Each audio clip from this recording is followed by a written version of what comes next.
नमस्कार। पंचकर्म में पांच कर्म कहा जाता है। आयुर्वेद में पंचकर्म को बहुत ज़्यादा महत्वपूर्ण बताया गया है। जब कोई बीमारी लाइलाज हो जाती है, उसका कोई इलाज नहीं मिलता है, तब पंचकर्म का सहारा लिया जाता है।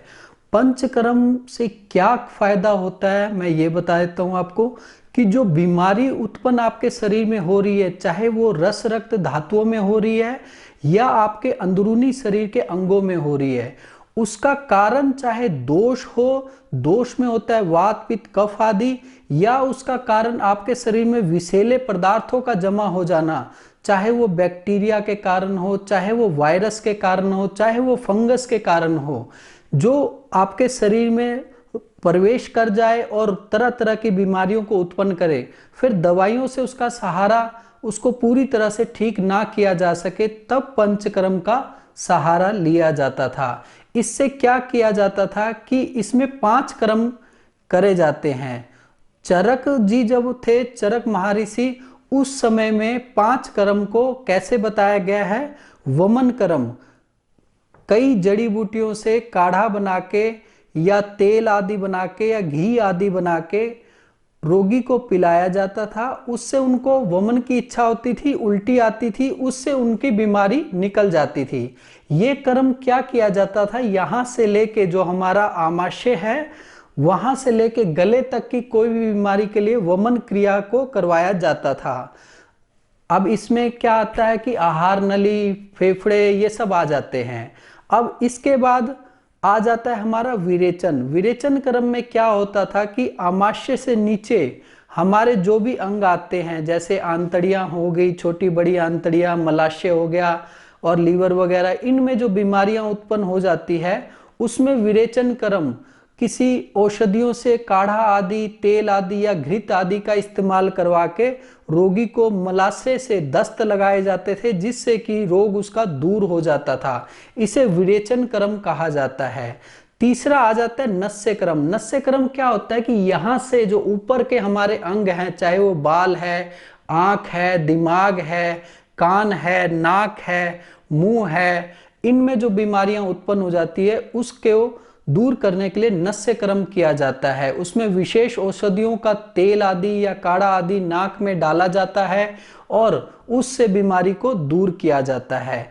इसके बाद चरक जी के समय में क्या होता था कि वस्ती कर्म को दो बताया गया उन्होंने, कि मूत्र मार्ग की वस्ती उन्होंने अलग बताई है कि औषधियों से काढ़ा, तेल या घी आदि, एक एनीमा के कैथीटर जैसे बोलते ना, तो उस तरह का पहले इस तरह का पाउच बना हुआ आता था, उसमें वो काढ़ा या तेल या कुछ जैसे घी वगैरह गरम करके उसमें डाला जाता था और मूत्र मार्ग में उसे प्रविष्ट करवाया जाता था, जिससे वहां पे रुके हुए दोष या बीमारियां मूत्र के जरिए ही बाहर हो जाती थी, मूत्र की थैली की सफाई हो जाती थी। विशेषकर ये मूत्राशय, मूत्राशय मतलब मूत्र की थैली, जिसे यूरिन ब्लैडर में इन्फेक्शन हो गया या किसी बीमारी का ज्यादा दिनों तक रहने के कारण उत्पन्न हो जाती थी, तरह तरह के रोग जो हो जाते थे गुर्दे में, मूत्र नली में, मूत्राशय में, तो उनको दूर करने के लिए किया जाता था। फिर वो दूसरी जो लास्ट वस्ती क्रम बोला जाता है, आजकल उसको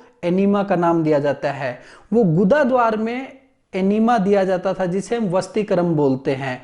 वो उसमें भी तेल घी या काढ़ा वगैरह किसी औषधियों का बना के, और तेल घी भी जो बनाते थे वो औषधियों को तेल में पाक करके या घी में पाक करके वो मल द्वार से बड़ी आंत में पहुंचाया जाता था और वहां से बीमारियों को मल द्वार से ही बाहर निकाल दिया जाता था। मगर जैसे जैसे समय बदलता है, उनके बाद आया सुश्रुत जी का काल। सुश्रुत जी के काल में क्या हुआ कि वमन क्रिया वही रही, विरेचन क्रिया भी वही रही, नस्य क्रम भी वही रहा।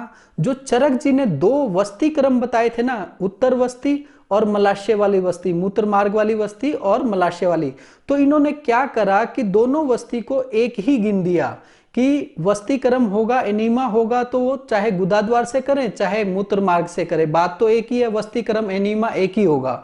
उसमें भी एनीमा वही यूज होता है और इसमें भी एनीमा वही, तो उन्होंने वस्ती क्रम को एक गिना। अब उसके बाद उन्होंने क्या नया ले आए, क्योंकि युग बदलता है तो हर एक अपना एक नया आविष्कार करता है। उन्होंने एक रक्त मोक्षण नाम से पंचकर्म में ऐड कर दिया। अब इसमें क्या किया जाता था, इसमें विशेष शस्त्र द्वारा जब हमारे खून में खराबी उत्पन्न होती है, वो कहते थे कि ज्यादातर बीमारियां खून में खराबी के कारण ही उत्पन्न होती हैं।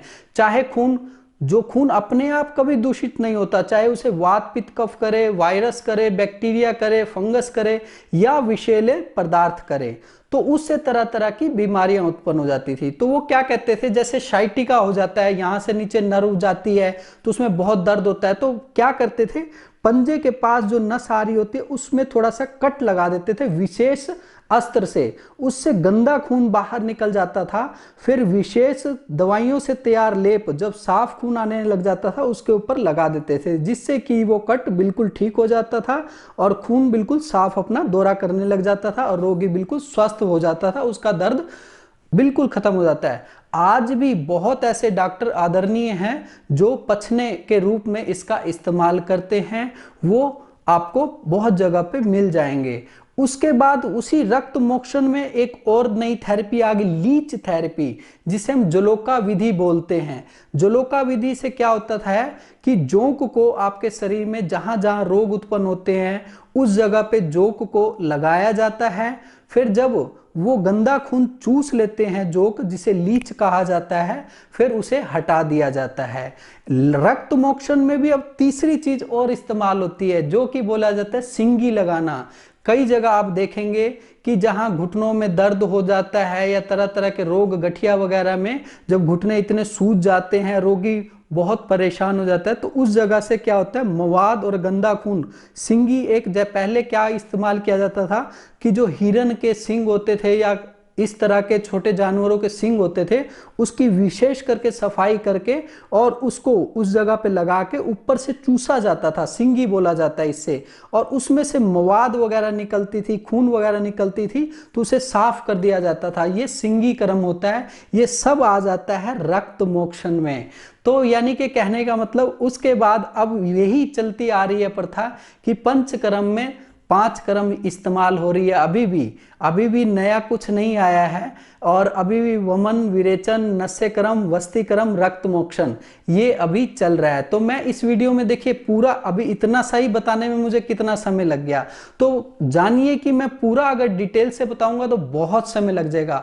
तो मैं इस वीडियो में आपको क्या बताऊंगा कि सबसे पहले अगर कोई पंचकर्म का व्यक्ति हमारे करवाने आता है कि जी मुझे पंचकर्म करवाना है, तो उससे पहले जो स्नेहन कर्म, संवेदन कर्म किया जाता है, वो क्रिया कैसे करते हैं ये बताऊंगा इस वीडियो में।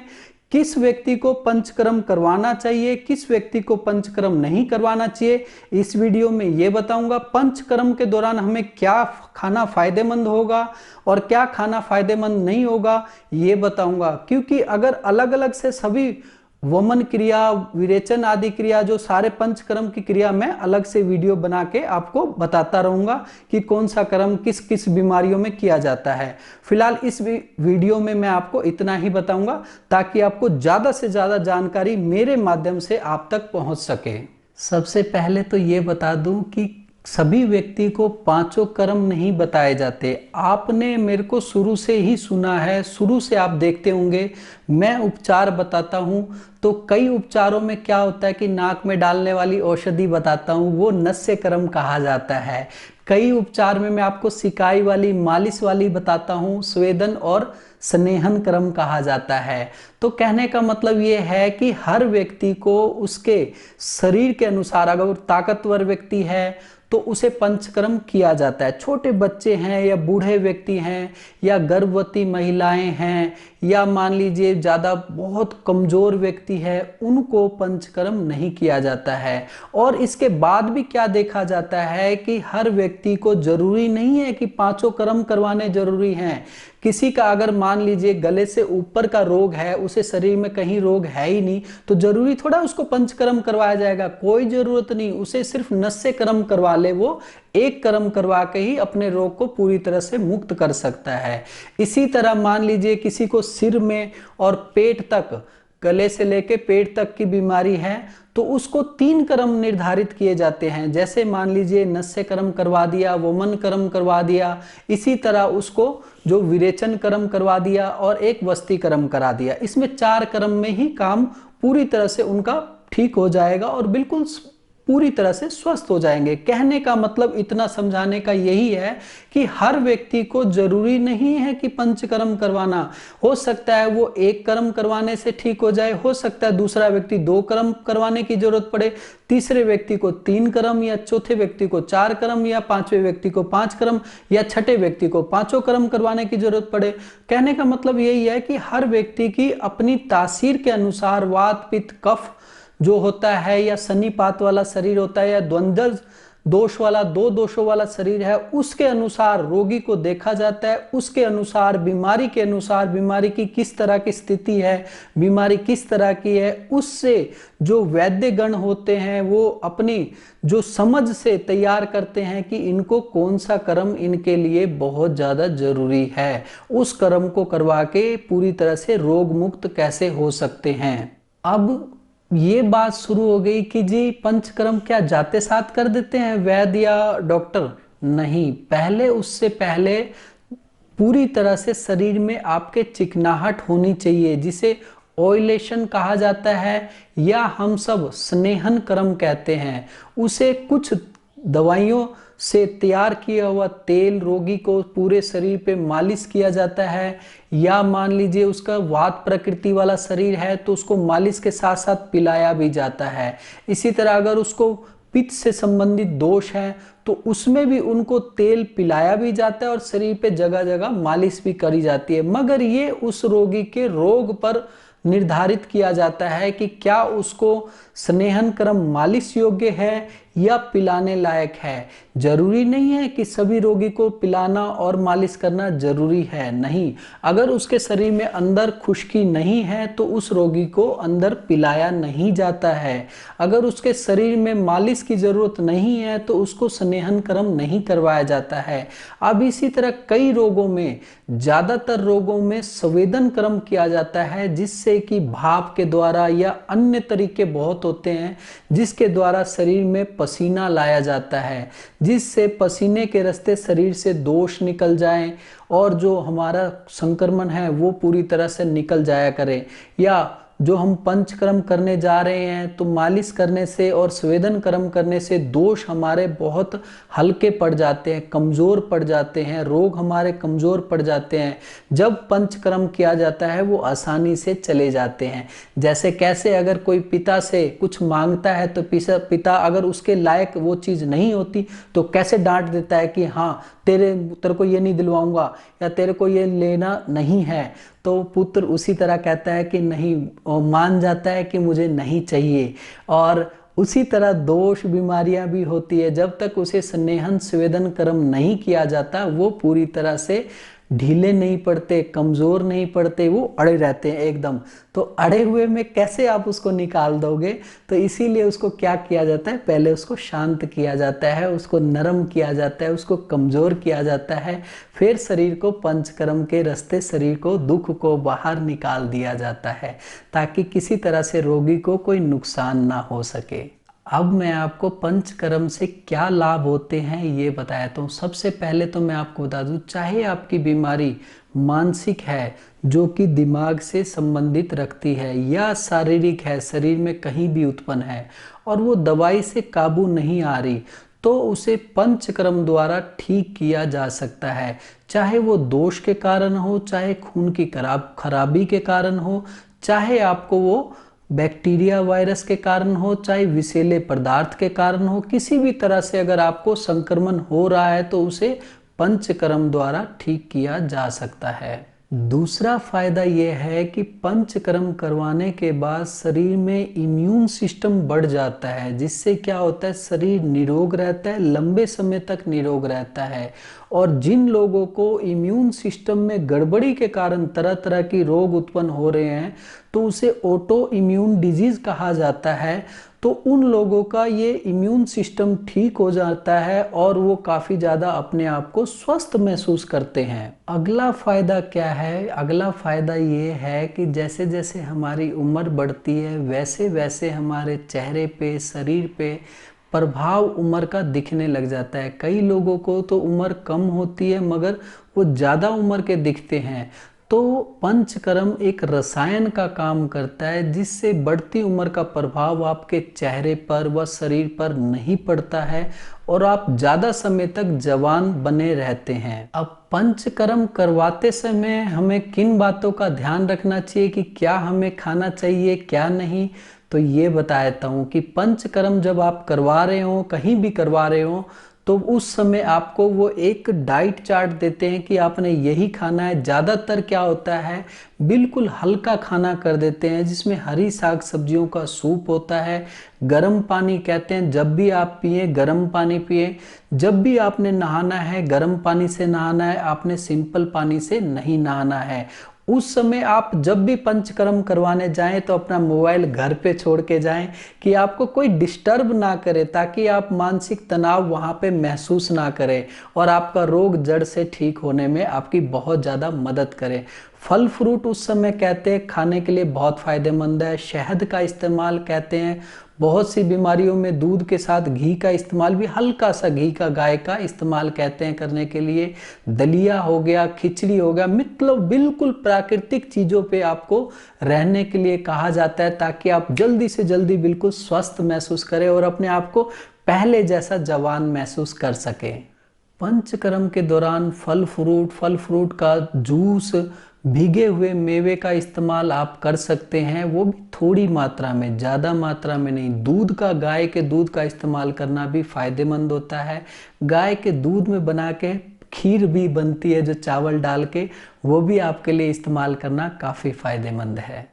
अब पंचकर्म जो करवा रहे हैं व्यक्ति, उनको क्या मना किया जाता है मैं ये बता देता हूँ। उनको ठंडा पानी पीना पंचकर्म के दौरान मना किया जाता है कि आप ठंडा पानी नहीं पी सकते, ठंडे पानी से नहीं नहा सकते, भारी चीज़ें नहीं खा सकते जैसे मीट मांस वगैरह मना कर दिया जाता है कि उस समय आप नहीं कर सकते। इसी तरह संभोगिक क्रिया उस समय के लिए मना कर दिया जाता है। जो लोग पंचकर्म करवा रहे होते हैं उन लोगों को संभोगिक क्रिया के लिए खास तौर पे मना किया जाता है, या हस्त मैथुन के लिए मना किया जाता है।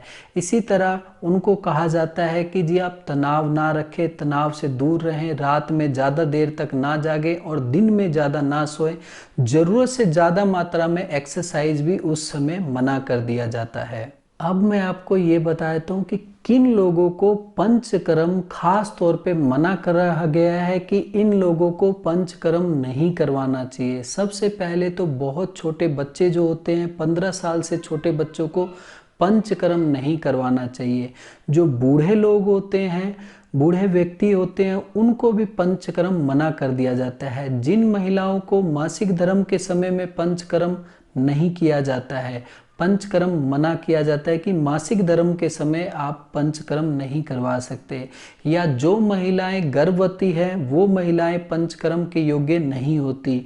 इसी तरह जो महिलाएं बच्चे को दूध पिलाती हैं उन महिलाओं को भी पंचकर्म नहीं करवाना चाहिए।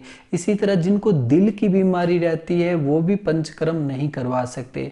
जिनको फेफड़ों का कैंसर होता है या गुदाद्वार में कैंसर होता है या आंतों में कैंसर होता है, वो पंचकर्म के अयोग्य होते हैं, उनको पंचकर्म नहीं करवाना चाहिए। जिन लोगों का बीपी काफ़ी ज़्यादा बढ़ा हुआ रहता है उन लोगों का पंचकर्म नहीं करवाना चाहिए। जिन लोगों को एड्स की बीमारी है उन लोगों को भी पंचकर्म नहीं करवाना चाहिए। इसी तरह जिन लोगों का बहुत ज़्यादा मोटापा है, शरीर में ज़रूरत से ज़्यादा मोटे हैं, उन लोगों को पंचकर्म नहीं करवाना चाहिए। जिन लोगों को वजन शरीर का मान के चलिए कि जो कद के अनुसार होना चाहिए उससे बहुत कम है, वो लोग भी पंचकर्म के अयोग्य माने जाते हैं। जिनको क्षय रोग की बीमारी है वो भी पंचकर्म के लायक नहीं कहे जाते। इन लोगों को पंचकर्म नहीं करवाना चाहिए। इस वीडियो में मैंने आपको इतना ही बताया है। अगली वीडियो में वमन कर्म क्या होता है उसके बारे में ज़्यादा से ज़्यादा बताऊंगा और किस तरह उसको किया जाता है, सारा का सारा वमन क्रिया मैं अगली वीडियो में आपको बताऊंगा। आज के लिए इतना ही, अगली वीडियो में कुछ और लेके मिलता हूँ। धन्यवाद।